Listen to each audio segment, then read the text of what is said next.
Hey, this is trending at some point. All of my views are alleged and in my opinion. So we're going to review Summer House, Martha's Vineyard, episode 2. I just want to start off by saying, hey, Bravo, y'all can quit with Jasmine and Silas's little after dark stuff. I don't want to see that. Please stop showing that. I wonder when Silas found out that Jasmine and Mariah did have to stay in a car together. I wonder if it was while they were dating or once they got engaged or after they got married. Just curious. Amir invites Jordan to go kayaking. I think he said, "Let's go do some water sports."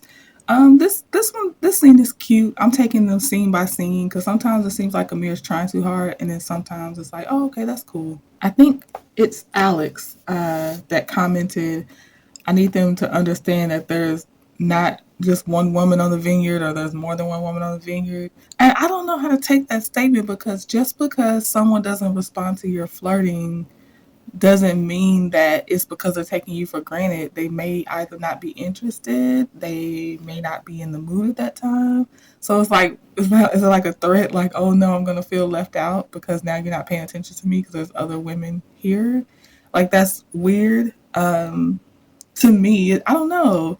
It's like it's cool. Like you should, y'all are single. You should be mingling and everything. It's just like why that statement in particular? And I don't know. I'm just curious about that. Okay, it didn't seem like there was a whole lot to talk about, so I am at the bowling scene now. So Bria's really good at bowling because she said that's how her family spent time together because her dad worked a lot, or maybe parents worked a lot. The dog in the backpack, I have a little purse dog myself, but I don't know about this backpack. I don't know if I put her in there. I see it's large breathing holes. She'd probably freak out. I don't think she'd like this. Okay, Bria made a moment weird to me. I'm sorry, not Bria. Jasmine made a moment weird to me just now. When Jasmine asked Bria if Simon was here, what would he be doing right now? And Bria said he'd probably pay for everybody's food. And then in the confessional, Jasmine's like, I don't need to hear about Simon's money. I'm married. My man has money or whatever she said. And I'm like, but you asked her what would Simon be doing. That's what he do. The producer asked Bria, do you feel that in this moment she's finally getting how serious your relationship is? She meaning Jasmine. And Bria's like, no. She said when they worked together at the Playboy Club, Bria was, in her early 20s and she partied and she, mingled with a lot of people, and she feels that Jasmine is still holding on to that. And that's probably true. I think sometimes we leave people in a snapshot of time and don't acknowledge that they've changed. So that could be very true. But at some point, Jasmine has to just understand, or at least take Bria's word for it, that hey, that's not me anymore. I don't like what Jasmine just said. She said, of course, Bria will tell everyone I don't respect her relationship. And Jasmine's like, of course I don't. It's not a marriage yet. I'm a married woman, so I'm coming from that perspective. That is foul to say that you don't respect someone's relationship because they're not married. Girl, you just got married and you got, I guess, lucky because you went from your car to being with someone that's financially secure. But no, don't do that. I don't like when someone gets in a marriage and then it's like some superiority complex. It's weird. Quick note about the PJs. I like Bria's onesie. It's too cute to me. I like Mariah's polka dot PJ short set. That's so cute. I tried to capture a few moments of everyone being uncomfortable with the weather, and Jordan said the smoke was killing her eyes because it just looks funny. Like, oh, Mariah's trying to do her moon mask, and the weather is not cooperating. Amir is butthurt that Jordan is having a kiki moment with Nick. I think his name is Nick. Amir, calm down. Like, y'all are not an item. If you don't let this girl enjoy her conversation with whoever's in this house, you just met her when she came to this house. That's one of those red flag things. Like, let's stop that now. Mariah feels a way that they didn't take her moon mask seriously, which she says is rooted in hoodoo, which I'm not here to criticize at all. I think it's really nice to learn about, your culture, your religious background that your ancestors came from. What I will say though is the timing and the setup may not have been the best. It's a cold night, so it's hard when someone already isn't even expecting this is what their night's going to be about. Then they're not in that space of even knowing your spiritual practice. Then the weather's not cooperating. Then they're all still getting to know each other, so they're not even like comfortable enough to just let their mind float like that. It's a lot. You have to honestly be ready to be in that space. So I hate that she takes it personally. I think it was just introduced in a way that it wasn't organic enough for them. A few people may have gotten something out of it, but yeah, I hate it for her. I hate that she says she's putting her wall up. Maybe it wasn't even the right group of people. So Shanice arrives on day 4. Nick is just cheesing, y'all. Oh no, Nick is pulling up pictures of Shanice and looking at her in the kitchen saying that's not the same person. And he's showing it to Preston and I think, was it Amir sitting right there? Oh man, don't do that. Makeup makes people look different. Shanice looks very good without makeup as well. Don't be weird. Oh, it was Silas next to them. Nick is like, what I saw on Instagram versus reality is different, and that's okay. No, you clean it up when you got to answer in your confessional. And Preston's like, Nick doesn't show his reality on Instagram, and of course, yeah, most people aren't. It's the highlight moments most of the time on Instagram. Well, Nick can sleep easy because Shanice also says Nick is not her type. So there you go. Neither one are into each other. Mariah is in her feelings about what happened last night. She's not going to dinner with them tonight. And it just sucks because I just feel like she maybe should have just kept that moment to herself unless she had quality interactions with them because that's a vulnerable thing. And I just feel bad for her. Okay, here's the parts I agree and disagree with when it comes to Bria the dog and Mariah. Bria, I do think you should be washing and drying your dog's items separately, especially it's a sheddy dog. It's not one of those hypoallergenic type dogs. And it's someone else's thing. So you can wash your clothes together with your dog's things if that's what you want. I have a sheddy dog, and I watch her I watch. I washed her items separate from ours. I dry her items separate from ours. We actually run a few cycles in the washing machine to make sure her fur isn't in there before we put our own clothes in there because it's you just don't want that on your clothes. Where I disagree with Mariah is Mariah, you kind of did.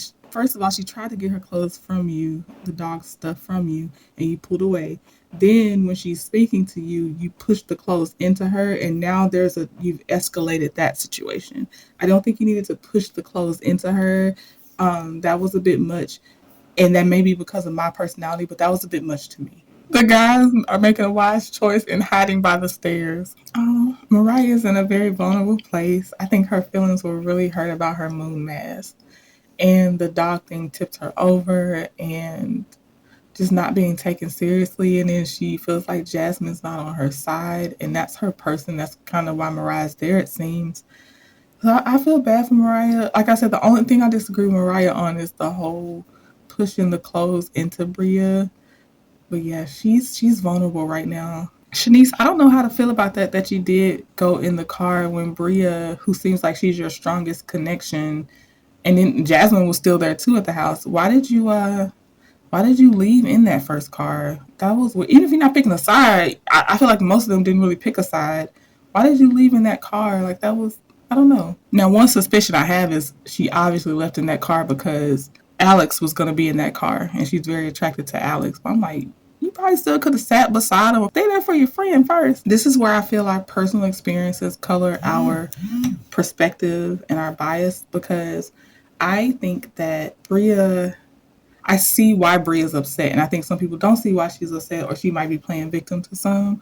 But the fact that Shanice is still not really acknowledging, like, I don't know, like I was, Bria was excited. She was the most excited for Shanice to come. The first sign of anything, Shanice is leaving. I'm not expecting you to, fight with anybody, but just your presence may have been enough. And the fact that even now she's just kikiing about other stuff. And it's like Bria's still getting over the confrontation she had. And that's supposed to be your closest person out of this group. It can weigh heavily if you were emotionally leaning on that person. And not a lot, just let me put my arm around you, or like, dang, that seemed kind of crazy. I'm sorry you had to go through that. We can talk about it. Let me let you vent. Nothing. It's like she just ignored it. And maybe one person feels deeper about the friendship than the other person. Okay, yeah. Jasmine and Jordan are explaining to Shanice what went wrong. Hey, Bria, I don't think Shanice is the kind of friend that you are looking for. You might want to keep it surface level if y'all stay connected. This is, I couldn't take this type of friend in my life. So they finally cut to the infamous Phil. First scene, he looks inebriated. Preston calls it. He said, Phil seems like a fun person, but he also seems like a person that needs to be the center of attention. I don't like that. And also trying to get somebody to get out of a room they're settled in. You here on day 4, almost day 5. You better let it go and go to the upstairs of Mariah's pool house area or whatever other empty room they have. Preston warns Nick that Phil is trying to move his stuff out of his room. I think Phil is a confrontational coward. Like, he does just enough to see if that'll be enough to move somebody out of his way so he can get what he wants. I don't like him. Jasmine's creating some weird moments. She's like, Black excellence is everything. At the end of the day, that's all I give a F about. It's like an insert in a weird setting. What are you doing? Jordan is kind of in the middle of this one. Not Jordan.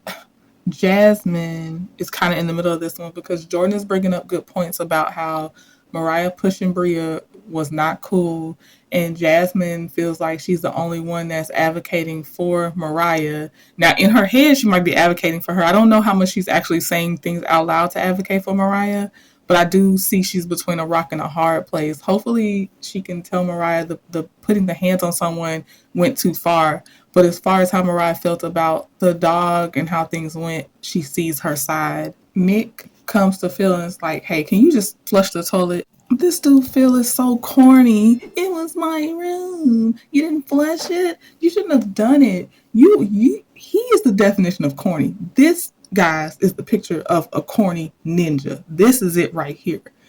I can't stand people like him. Just disgusting. Y'all didn't tell me he was going to go cornier. This dude did not just try to bring up an example of slavery. Get him out of here. I can't stand him. Amir over here looking like he's trying to hold it together the best he can. And I think Silas and Preston gave up and walked away from him. Okay, never mind. Preston went to go get a snack because he back there eating on something. This face that Amir is making is me about what Phil is saying. This man is just word vomiting. What are you talking about? The look that Preston is giving is also me. And Shanice and Bria, I'm looking at y'all sideways right now. I hope y'all only ever saw him in a club environment, because if you ever had daytime conversations with this man and you still welcomed him here, I'm questioning your characters. And now you're trying to deflect by coming at Preston? I don't like that. I don't like it. Alex tells Phil that he's corny, as he should tell him that. Phil's trying to start something with anybody that'll take it. He tries to tell Nick, I know you will flush it. And then he's coming at Alex because Alex like, I know you want to be a comedian. And somehow that set Phil off, want to be. And he's trying to step to Alex right now. Him standing over Alex has activated Amir, and I'm here for it. Come on, Amir, show him. Height is not an issue. Let's go. And I guarantee you, I don't even know if Phil paid his equal portion to be at this house, let alone put in more where he think he can dictate where his room is going to be. You're a poor planner. You missed your flight. You are a poor communicator. You just keep trying to find a corny dig on people. You're not good at anything, apparently. What was his title? Oh, what did they say his title was when he first came in? Whatever it is, it's a lie. I don't believe it. But yeah, I'll catch y'all next episode. Let me know what you think. Talk to you later. Bye.